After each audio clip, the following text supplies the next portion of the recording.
샬롬, 주님의 평안을 전합니다. 이음채플입니다. 오늘 말씀은 하박국 1장 1절에서 17절 말씀입니다. 제가 메시지 성경으로 읽겠습니다. 하나님께서 하박국에게 알려주신 문제다.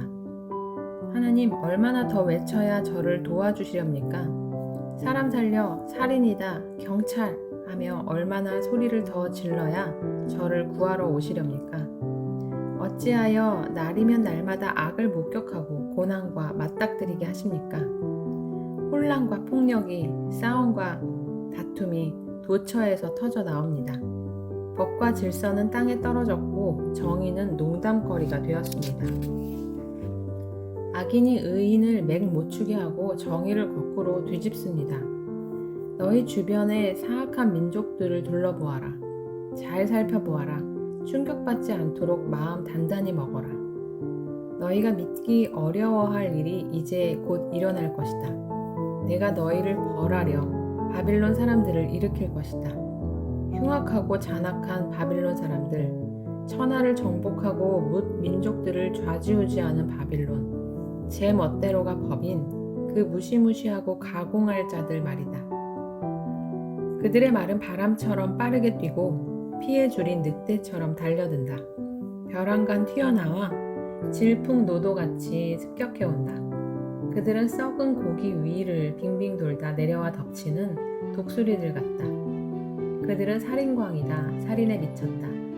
그들은 사람을 쥐잡듯 잡는다. 그들은 왕들에게 모욕을 주고 장군들을 놀림감으로 삼는다. 요새들도 우습게 여겨 시곤충 먹기로 허물어버린다. 그들은 바람처럼 너희를 휩쓸고 지나갈 것이다.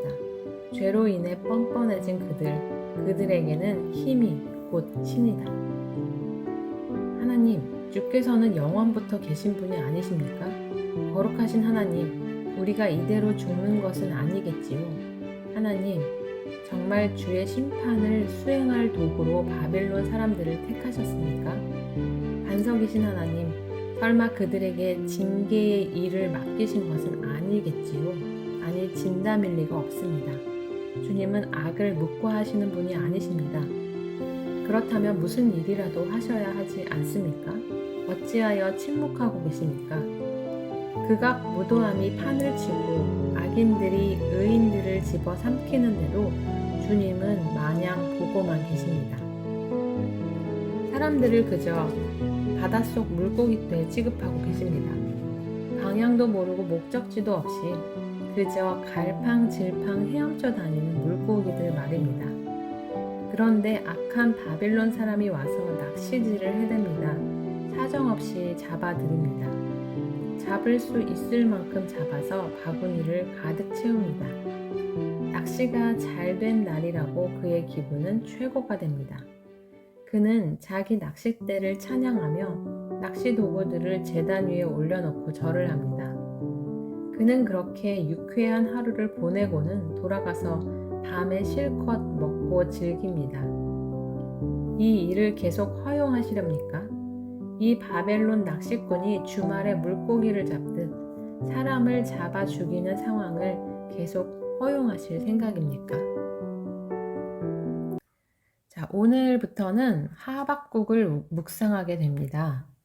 이 하박국 선지자는 그 유다라는 나라의 국내 사정과 또 주변의 국가들 사이에서 벌어지는 일들을 보면서 하나님이 각 나라를 심판하시는 방식과 기준에 대해서 의문점을 제기하고 있습니다.